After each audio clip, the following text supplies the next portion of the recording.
नमस्कार। BITDR में एक बार फिर से आपका स्वागत है। बीच में बहुत लंबा लॉकडाउन देश में चल रहा है, बहुत सारे बिजनेस जो हैं वो बंद हो गए हैं। आपने देखा होगा कैरियर भी बड़ा अजीब सा चल रहा है। बहुत सारे लोगों ने दुकानें खोल रखी हैं, मार्केट बंद हैं, सब परेशान हैं कि हम क्या करें, हम क्या करें, हम क्या करें। इस समय अगर आप देखेंगे तो बिज़नेस के लिए एक नए बिज़नेस का मॉडल उभर रहा है तो वो पिछले हमारे देश में मेरे ख्याल से 95 से या 2000 से उसको गवर्नमेंट ने परमिशन दी थी और उस समय से वो बिज़नेस स्टार्ट हुआ और 2016 में उसकी गाइडलाइन बनाई। आप सोच रहे होंगे ये कौन से बिज़नेस की बात कर रहे हैं सर? तो मैं आपको बता दूं, आप बिल्कुल सही समझे। मैं उसी बिज़नेस की बात कर रहा हूं जिस बिज़नेस को आज तक लोग करने में झिझकते थे। रॉबर्ट टी कियोसाकी एक बहुत बड़े राइटर हुए हैं। उन्होंने अपनी किताब में लिखा है कि यह 21वीं सदी का सबसे फास्ट ग्रोइंग बिजनेस होगा। ये ध्यान दीजिएगा, रॉबर्ट टी कियोसाकी लिखते हैं 21वीं सदी का सबसे बड़ा बिजनेस, सबसे फास्ट ग्रोइंग बिजनेस होगा।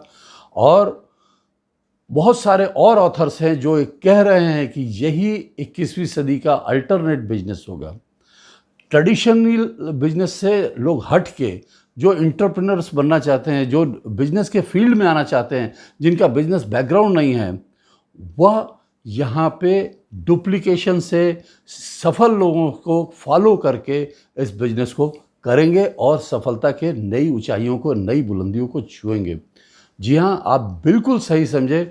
मैं नेटवर्क मार्केटिंग की बात कर रहा हूँ, मैं MLM की बात कर रहा हूँ, मतलब मल्टी लेवल मार्केटिंग की बात कर रहा हूँ, मैं डायरेक्ट सेलिंग की बात कर रहा हूँ।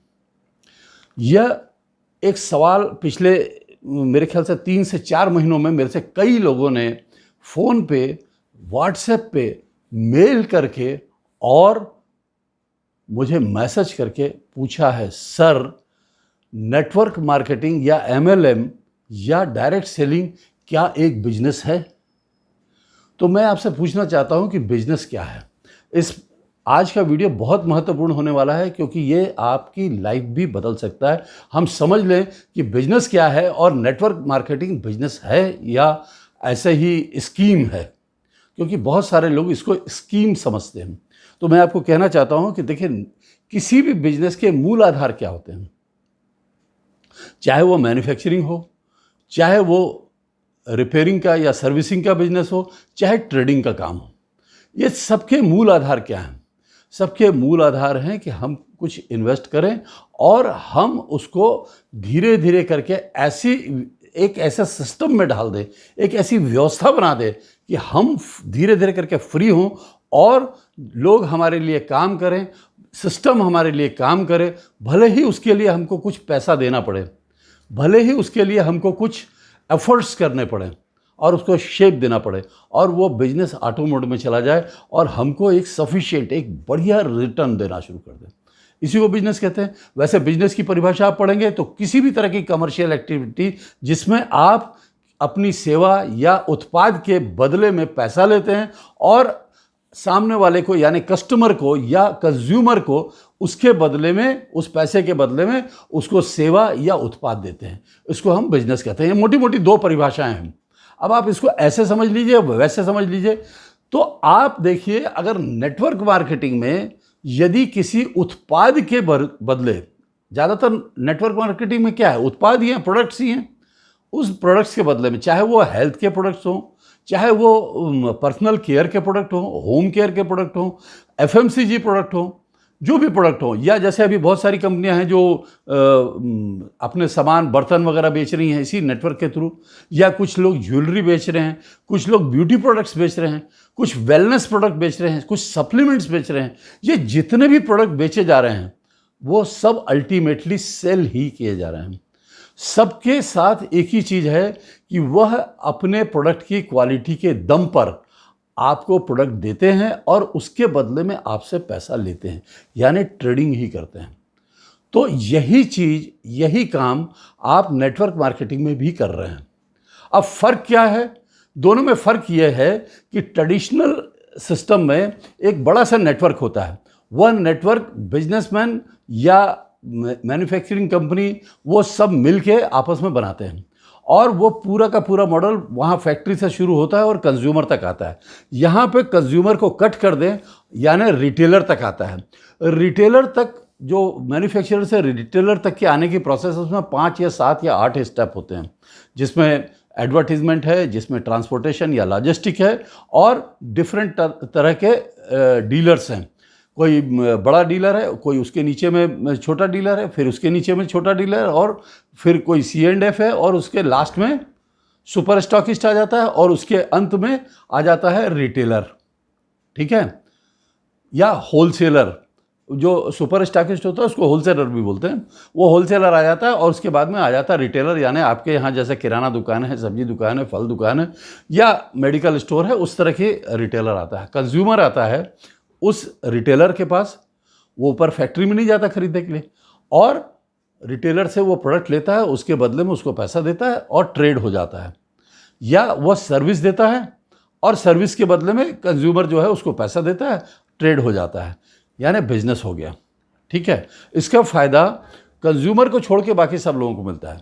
कंज्यूमर को भी फ़ायदा होता है कि उसको अच्छा प्रोडक्ट मिल गया, क्वालिटी प्रोडक्ट मिल गया या क्वालिटी सर्विस मिल गई, ठीक है। अब उसकी क्वालिटी सर्विस मिल गई और उसके बाद वो खुश हो गया। आप अपने पड़ोसी से पूछिए कि मेरा AC ख़राब हो गया है यार, कोई है क्या, तो उसने अगर AC रिपेयर कराया होगा तुरंत बताएगा हाँ फलाना है। इसी चीज़ को हम लोग बोलते हैं माउथ टू माउथ पब्लिसिटी या विस्पर सेलिंग। विस्पर सेलिंग, तो यदि विस्पर सेलिंग हो रही है ट्रेडिशनल सिस्टम में भी और माउथ टू माउथ पब्लिसिटी हो रही है ट्रेडिशनल सिस्टम में भी, तो वही चीज़, वही ताकत जो है वो एडवर्टाइज और बाकी सारे सिस्टम से ज़्यादा ताकतवर है, यह समझा गया। और इसी को समझ के आज से 40-50 साल पहले, 60 साल पहले कुछ कंपनियों ने विश्व के किसी कोने में, किसी देश में इस काम को स्टार्ट किया, और स्टार्ट करते करते वो एक सक्सेसफुल मॉडल बिल्ड हो गया, और उसी मॉडल को हमारी भारत सरकार ने भी परमिशन दे दी है, और उसी मॉडल में बहुत सारे लोग ज्वाइन कर रहे हैं। और वो जो ज्वाइन कर रहे हैं वो कौन है? वो बेसिकली कंज्यूमर है। जो कंज्यूमर, जिसको हम लोग कस्टमर भी कहते हैं, वो कस्टमर भी एक रिटेलर की तरह काम करने लगता है, और उस पे उसको उस कंपनी का प्रोडक्ट डायरेक्ट उसके पास आता है। अब वो डायरेक्ट कैसे आता है उस पर भी मैं अभी बताऊंगा। तो उसके पास आता है और वो सीधे सीधे खुद कंज्यूम करता है। उस कंज्यूम करने के बाद उसको कंजप्शन से कुछ रिटर्न भी मिलता है। यहाँ रिटेलर जब कंज्यूमर को देता था तो वो उसको बेनिफिट नहीं मिलता था, लेकिन यहाँ पे कंज्यूमर जो है खुद कंज्यूम करता है तो उसको बेनिफिट मिलता है। प्लस यदि वह कंज्यूमर प्रोडक्ट से बहुत प्रसन्न है तो वो अपने सोसाइटी में, अपने समाज में उस प्रोडक्ट की चर्चा जरूर करता है। लोग पूछते हैं कि अरे यार मेरे को थोड़ा पेट में दर्द हो रहा है, मैं क्या करूं? तो वो बताता है कि फलाना सप्लीमेंट ले लो, उससे अच्छा हो जाएगा। कोई दुबला पतला है तो मैं क्या करूं? तो उसको आप बता देता है कि यार तू फलाना टॉनिक ले ले, तेरे को नहीं चाहिए तो मैं तेरे को ला के दे देता हूँ। और इस तरह से वह अपना एक कंज्यूमर बेस बनाता है, और उन मज़ेदार चीज़ है उन कंज्यूमर को भी वो जो है डिस्ट्रीब्यूटर में कन्वर्ट कर देता है। इसके बदले में उसको कुछ उनसे रॉयल्टी मिलना शुरू हो जाती है। तो कंज्यूमर को भी, डायरेक्ट कंज्यूमर को फ़ायदा हो रहा है, और ये जो सीनियर कंज्यूमर है जिसने एडवर्टाइज किया, जिसने माउथ टू माउथ पब्लिसिटी की, जिसने विस्पर सेलिंग की, उसको थोड़ा एडिशनल बेनिफिट मिलने लगता है। फिर इस तरह से वो धीरे धीरे धीरे करके एक सोसाइटी में इस चीज़ को स्प्रेड करता है, और उसका सेल का वॉल्यूम जैसे जैसे बढ़ता चला जाता है वैसे वैसे उसका जो कमीशन था या रिटर्न था, रिटर्न अमाउंट भी बढ़ना शुरू हो जाता है और बढ़ता चला जाता है। और उसको फिर कंपनियां अपने अपने तरीके से उसको रैंक में दे देती हैं। कोई सिल्वर बोलता है, कोई गोल्ड बोलता है, कोई डायमंड बोलता है, कोई सफ़ायर बोलता है, कोई एमराल्ड बोलता है। इस तरह से धीरे धीरे धीरे करके उनका रैंक अपग्रेड होता चला जाता है, और उसके अकॉर्डिंग उनको पैसा मिलना शुरू हो जाता है। ऊपर लेवल में जाते हैं लोग तो बहुत कम पैसा उनको मिलता है परसेंटेज वाइज, लेकिन वह इतने बड़े नेटवर्क से आता है कि वो कम पैसा मिलके लाखों रुपए महीने की उनको इनकम प्रदान करता है। लाखों रुपए महीने की इनकम प्रदान करता है। I have a lot of examples, मैं उनके नाम नहीं लेना चाहता, अलग अलग नेटवर्क से, अलग अलग सिस्टम से हैं। आप देखिए, पूछ के देखिए कि आपका अपलाइन कौन है, आपका क्राउन एम्बेसडर कौन है, आपका डायमंड कौन है, आपका फलाना कौन है, उसकी कितनी इनकम है, तो आपको पता चलेगा कि वो लाखों रुपए महीने में कमा रहे हैं। तो अगर आप भी पैसा नहीं लगाना चाहते, आपके पास पैसा नहीं है और आपको लगता है यार कि ठीक है मैं कुछ करूं, तो यह काम 5 से 10 हज़ार रुपये में भी शुरू हो जाता है। क्योंकि ज़्यादातर कंपनियों की, गवर्नमेंट ऑफ इंडिया की गाइडलाइन है कि आप किसी से ज्वाइनिंग फ़ीस नहीं ले सकते।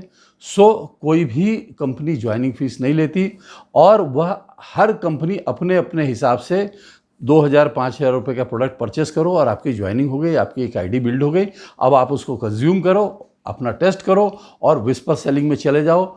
आप अपने कम्युनिटी में जाके अपने आइडिया को, अपने एक्सपीरियंस को शेयर करो और लोगों को इससे प्रभावित करो। अगर वो प्रभावित होते हैं, वो आपसे खरीदते हैं, तो आपके अकॉर्डिंग कमीशन मिलेगा। और अगर आपके नीचे में वह एक और डिस्ट्रीब्यूटर बन जाते हैं, तो आपको उनका भी कुछ रॉयल्टी या कुछ बेनिफिट आपको मिलेगा। वो जो भी उसको अलग अलग लोग बोलते हैं, डिफरेंशियल इनकम मिलेगी वगैरह वगैरह वगैरह, और उसके बाद फिर वो मिलता चला जाता है और धीरे धीरे करके आप भी एक नेटवर्क बनाते हो। यह नेटवर्क भी वैसा ही नेटवर्क है जैसा ट्रेडिशनल मार्केट में होता था, लेकिन वहाँ पे सिर्फ बिजनेसमैन का नेटवर्क था। वहाँ मैन्युफैक्चरर यानी इंडस्ट्रियलिस्ट अपने नीचे में बहुत सारे बड़े बड़े बिजनेसमैन को जोड़ता चला जाता था और वह धीरे धीरे करके बिजनेस करते थे और सबको फ़ायदा होता था, सबको बेनिफिट होता था। यहाँ नेटवर्क मार्केटिंग में भी सेम चीज़ है। और आप यहाँ से रिटेलर से जाके बहुत ऊंची रैंक पर चले जाते हो, एक बहुत बड़े होलसेलर जैसा बन जाते हो और वो कंपनी से आपको प्रोडक्ट आपके थ्रू पूरे आपके नेटवर्क में बढ़ता है। यही कहानी है नेटवर्क मार्केटिंग की। मेरे ख्याल से मैंने बहुत सरल और आसान शब्दों में आपको समझाने का प्रयास किया। मेरी बात आपको समझ में आई होगी। नेटवर्क मार्केटिंग भी एक बिजनेस है। यदि आपको करना है तो आप कर सकते हैं, बहुत कम इन्वेस्टमेंट पे। इन्वेस्टमेंट क्या है? एक्चुअली आपको सिर्फ दुकान बदलनी है। आप अभी तक जिन भी अपने आसपास के स्टोर से जो भी प्रोडक्ट खरीदते थे, उनको खरीदना बंद करके आपको उस नेटवर्क मार्केटिंग से उनके प्रोडक्ट लेना है, उसको यूज़ करना है और फिर उसकी खूबियाँ बतानी हैं। फिर जो प्रोडक्ट आप यूज़ नहीं कर रहे, वह भी बहुत सारे प्रोडक्ट बनाती हैं कंपनियां, 100-100 200 प्रोडक्ट आजकल आने लगे हैं। तो आप उसके दूसरे प्रोडक्ट भी सजेस्ट कर सकते हैं। चूँकि आपका एक्सपीरियंस एक प्रोडक्ट के साथ अच्छा है, तो आप ये मान के चलिए कि दूसरे प्रोडक्ट भी अच्छे होंगे। और यहाँ पे चूँकि कंज्यूमर ही कंज्यूमर को सेल कर रहा है, इसलिए कंपनियां उसकी क्वालिटी को बहुत ज़्यादा ध्यान रखती हैं और सारे तरह के लाइसेंस और सारे अप्रूवल वो गवर्नमेंट से लेती हैं। क्योंकि इसमें बहुत सारे शुरुआत में इस तरह के फ्रॉड हुए हैं, जिसकी वजह से 2016 में गवर्नमेंट ऑफ इंडिया ने गाइडलाइन प्रॉपर जारी की और उसके बाद वो फ्रॉड्स को मिनिमाइज़ कर दिया गया। सो इसमें डरने की कोई बात नहीं है। अगर आपको लगता है कि हमको पार्ट टाइम में कुछ काम करना चाहिए जो हमको एक अच्छी खासी इनकम दे सके, आप डायनामिक हैं, आप अच्छी रिटर्न लेना चाहते हैं, आपको पार्ट टाइम या फुल टाइम बेसिस पे आप करना चाहते हैं, तो आप इसको निसंकोच ज्वाइन करिए। और सफलता मेरा ख्याल है कि निश्चित आपके लिए तैयार खड़ी है। और इसमें लोग लाखों रुपया महीना कमा रहे हैं, मतलब 1 आध लाख नहीं, लाखों रुपया। मैं ऐसे ऐसे लीडर्स को जानता हूं जिनकी सालाना आय 2 करोड़ से लेके 5 करोड़ और 10 करोड़ तक है। मैं ऐसे लीडर्स को जानता हूं, अलग अलग कंपनियों के जानता हूं। मतलब एक कंपनी की बात नहीं कर रहा मैं, मल्टीपल कंपनियों की बात कर रहा हूं। ठीक है, तो मेरे ख्याल से आपको मेरी बात समझ में आई होगी। आप अगर करना चाहते हैं तो इस बिज़नेस को निसंकोच निसंदेह करिए।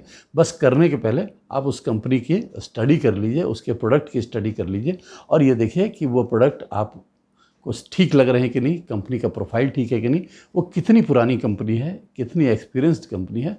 इन सब बातों का ध्यान रख के आप कंपनी को ज्वाइन करिए। Wish you all the best. मिलते हैं अगले वीडियो में। शुभकामना। वंदे मातरम।